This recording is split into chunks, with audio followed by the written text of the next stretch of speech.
Pemirsa masih di Kata Dokter dan sudah hadir Dr. Denny dari Rumah Sakit Kanker Darmais, spesialis bedah onkologi, sama dan ada juga Ardi Dwiki dan kita malam hari ini. Nah pemirsa, kita akan bicara mengenai terhindar dari kanker turunan, tapi nggak lengkap dong kalau ngomongin cuma kanker turunannya aja.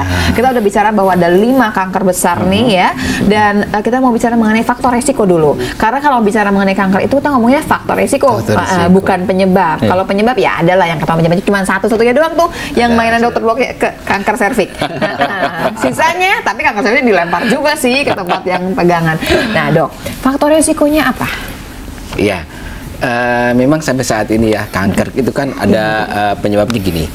Jadi dia mutasi gen. Mutasi gen itu dia ada faktor onkogen dan faktor tumor suppressor gen. Nah, faktor-faktor onkogen ini misalnya seperti penyakit yang diperiksa oleh dokter Boyke itu, ya, misalnya serviks, itu kan kanker itu kan onkogennya udah pasti dari virus HPV, ya, Nah, yang lain-lain, payudara, bisa payudara itu memang kebanyakan sendiri ya, kanker itu 5-10% memang tidak ada faktor pewarisan, tidak ada keturunan. Oke, kalau gitu saya nanya gini, keturunan itu berapa persen sekarang? Sekarang ada 5-10%. Tuh, bayangin dong, udah mundur terus. Karena sekarang kita bicara pola hidup yang lebih berpengaruh. Pola hidup itu misalnya kayak kegemukan, merokok, itu bisa sampai 30%-an gitu ya. Merokok 33% ya dok? Saya ngapalin loh dok, saking saya deketan sama teman saya yang ngerokok, maksud saya supaya gampang saya ngomongnya. Secara penelitian 33% gitu. Andi, kamu nggak ngerokok ya? Kalau dancer itu termasuk enggak boleh. Dia saya masuk ke bully. Dancer ini bergerak terus. Bergerak terus. Sport terus. Dari pihak kanker. Jadi pemirsa, faktor resiko jadi faktor resikonya adalah satu, pola hidup yang tidak sehat, kegemukan, faktor rokok dan makanan yang terlalu berlemak ya, dan hubungan seks juga yang bebas. Hubungan seks yang bebas ya, resiko tinggi kepada kanker serviks. Hubungan seks yang tidak lampias, bukan ya? Oh tidak ya, itu kan meningkatkan faktor stres. Stres masuk faktor resiko nggak? Stres masuk faktor resiko. Boleh, saya kasih ke dokter Boyke, boleh lah. Dokter Boyke ngomong apa sih? Jadi pemirsa, kita juga akan membahas mengenai kanker kolon dan rektum yang makin lama makin muda usianya. Betul. Ya, jadi studi terbaru pemirsa menunjukkan bahwa orang dewasa yang masih berusia muda lebih rentan terkena kanker kolon dan kanker rektum dibandingkan mereka yang sudah tua. Kanker kolon dan rektum adalah kanker yang menyerang usus besar sebagai sistem pencernaan dan berakhir di dubur atau rektum. Para ahli memperkirakan pada tahun 2030 orang-orang yang berusia 24-30 tahun yang mengidap kanker ini akan meningkat sebanyak 28%, pada orang-orang yang berusia 35-49 tahun meningkat sekitar 46%. Tolong penjelasannya dong. Berarti kalau lebih tua akan lebih banyak dong? Di atas 46 tahun lebih tinggi lagi dong maksudnya? Iya, makin usia makin tinggi memang insiden kanker lebih tinggi juga ya. Nasib kita. Nah, tetapi sekarang kan pola hidup makin berubah, ya. Makanan kita juga jarang serat. Makanan pokoknya makanan instan aja sekarang. Nah ini yang nggak boleh sebetulnya kan? Iya. Pola hidup kan dulu makanan kita banyak serat, ya, benar-benar sayuran gitu. Sekarang kan instan. Kalau mie instan mempercepat nggak faktor ada yang doyan, ada yang doyan terus ini sama tanyakan. Sama kan doyan juga. Aku doyan, kamu juga doyan. Anak-anak pergi-pergi lagi membantu nggak ada doyan. Itu ada risikonya nggak, faktor risiko? Iya, yang penting memang frekuensinya terus. Mie instan itu boleh dok, asal sesuai sama gambar yang di depannya. Tuh ada ayam segede gini, ada telurnya, ada sayurnya banyak. Kalau bikinnya cuma mie-nya doang, salam deh pokoknya. Tuh, gitu kata dokter ahli. Kan ada gambarnya kalau makan mie instan, ya sayurannya banyak, daging ayamnya besar, telurnya banyak. Ada fotonya, ada fotonya. Jadi kan ngikutin kata orang yang bikin. Jadi sehat terus ya. Jadi kita balik ya dok ya. Saya masih pengen penasaran sama yang rektum sama kolon, ya kan. Kita nih tahu dari mana kita kena, kan teman-teman selalu nanya, tolong dong titip saya periksa apa supaya saya ini gitu terhindar dari berbagai macam. Jangan udah tuh stadium sekian baru saya tahu. Betul. Udah gitu memang gejalanya apa sih gitu. Sahabat saya SMA terkena kanker kolon. Ya. Wanita loh, dan sekarang sudah Tidak ada. Tidak ada. Oke. Itu juga membuat saya lebih lebih takut ya, lebih waspada terhadap kanker kolon. Nah, Kira-kira kayaknya dokter Denny mesti jawab deh pertama kali ya.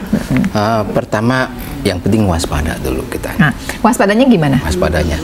Kalau kanker yang sistem pencernaan itu kan pola perubahan BAB. Nah, maksudnya ya. berubahnya gimana? Berubahnya tuh misalnya yang tadinya sekarang jadi sering ya, kemudian gitu. lendir, ada berdarah. Tiap hari kan pasti buang air besar nih. Saya pasti tiap hari buang air besar. Kalau gini, kalau darah itu kan kadang-kadang kalau udah banyak kelihatan. Iya. Kalau lendir, misalkan kayak darah samar gitu, nah itu agak sulit. mesti periksa laboratorium. Mesti periksa laboratorium dengan Perlu darah nggak kita samar. periksa Iya. laboratorium berkala? Dan kapan kita periksa laboratorium mengarah ke curiga kepada kanker? Enggak, kita jangan curiga dulu deh. Kita maunya orang sehat semua. Nanti. Kita jaga-jaga deh Jaga-jaga, misalkan. Nah, ya. gimana caranya? Pertama, punya nggak kita faktor resiko? Faktor resiko itu misalnya Keturunan misalkan. keturunan seperti Ada, itu. kita berdua ada. Punya. Ya. Kakek saya juga kanker kolon. Nah, tapi itu memang harus diperiksa ya. Itu yang kita periksa tadi? faktor-faktor resiko itu memang kita lihat pedigrinya. Oke. Pedigrinya tuh betul nggak kita itu betul faktor berisiko tinggi. Kedua memang ada pemeriksaan genetik Kayak ya, seperti? MLH1, MSH2 gitu ya, walaupun ini memang belum iya. menjadi pelayanan Oke, sekarang. anggap deh kita nggak periksa yang itu. Untuk kolon MSA. MSH2, Dok, tapi kalau misalkan kita periksa dari kita nih Betul. nggak usah bicara mengenai yang terlalu tinggi lah. Betul. Ini kita hati-hatinya gimana sih? Cek-ceknya apa sih periksa gitu? itu aja yang paling mudah Kotoran. itu darah samar. Di kotoran. Iya, di kotoran, darah samar ya. Kalau ada darah ada samar, darah samar, ada darah. Kemudian kita lihat dari mana asalnya. Oh, Nah, gitu. tentu Sudah tahu asalnya, kita harus periksa dari mulai kolonoskopi. Kolonoskopi. Ya yang paling mudah gitu ya. periksa darah samar setahun sekali cukup. Setahun sekali cukup ya, setahun sekali. Darah samar nggak ada nih pemirsa, kita boleh lega nggak? Apa kita tetap mesti hati-hati? Bentar loh pemirsa, saya kalau Nanti belum kita ngobrol tatap, lagi, saya ya. belum selesai nih pemirsa, kita kejar terus dokter Denny ya. Dan Jangan juga kemana-mana. pemirsa bisa berinteraksi nanti dengan dokter Denny di Iya. 0215155111. Tetap di Kata Siapa? Kata dokter. Masih bicara mengenai kanker turunan berhubungan dengan Hari Kanker Sedunia tanggal 4 Februari. Nah pemirsa, saya masih belum ngerasa bulat gitu loh keterangan dari dokter Denny waktu bicara mengenai kanker rektum dan kolon. Kita Kalau akan saya tahu. emang biasa pemirsa kurang dulu biasa ya dengan sendirinya. Karena gini, saya pengennya kita di rumah nih semua ngerti bahwa kita semua ini punya resiko gitu ya. Apalagi kalau makanannya berantakan, faktor resikonya banyak, merokok juga gitu ya. Kita mesti periksa apa? Setidaknya tiap tahun kita periksa kotoran kita, cari darah Dengan darah samarnya. samarnya, ya. Begitu ada darah samar, kita jalan-jalan ke dokter siapakah? Nah, jadi kita udah ada darah samar di hasil laboratorium. Pasti pemirsa nanya, aduh aku pergi kemana? Iya, pertama ke dokter bedah digestif. Di bedah Bedah digestif digestif. dulu, kemudian Ya. Nah, kemudian dokter bedah digestif dan juga dokter-dokter spesialis gastrointestinal ya. Nah, itu nanti mereka akan juga melakukan pemeriksaan dan kemudian jadi diagnostiknya itu di bedah Diagnostiknya. digestif. Bisa bedah digestif, bisa juga barangkali penyakit dalam yang ke penyakit arah dalam GI tract. GI tract ya, oke ya. bisa. Terus kemudian kalau dia misalkan negatif, apa kita udah pasti enggak?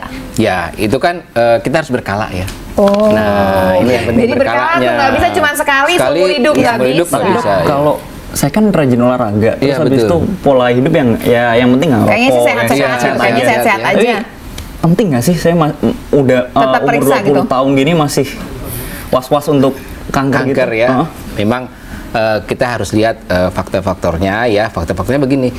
Usia usianya masih muda, 21. Ya, jenis kelamin juga mempengaruhi. Kolorektal lebih banyak pada laki-laki atau pada Laki-laki. laki-laki tentu ya. Tapi jangan Jadi tetap khawatir. juga. Jadi kamu banyak makan sayur. Nah, kamu Ya, jangan banyak makan sayur. Di, kamu nggak Olahraga. boleh khawatir, nggak boleh stres, karena stres itu juga faktor resiko. Oh iya sih. benar. Kan udah olahraga setiap hari ya. Iya. Itu apa deh. Tinggal makanannya mungkin pola makanan, pola Tapi untuk saya juga kalau makan yang penting ada sayur gitu sih. Nah, ini udah bener sih dia di jalan yang benar. istirahat juga ya, jangan banyak apa. Nah, itu sih. Nah, Ini itu. ada Kadang susah tidur gitu. Ya, ada Nah, satu nanti dulu belum pendapat. selesai. Aku pengen tahu kalau M2PK itu apa? Untuk apa tuh, Dok? Untuk pemeriksaan. untuk kolorektal. Untuk kolorektal. M2PK. Itu M2PK. tapi bukan cuma kanker aja kan, polip pun bisa ya? Polip pun sebenarnya? bisa, Nanti polip kita juga terima bisa. telepon dulu ya, Dok. Ini pasti kolorektal juga nih ceritanya. Halo, selamat malam. Dengan siapa di mana?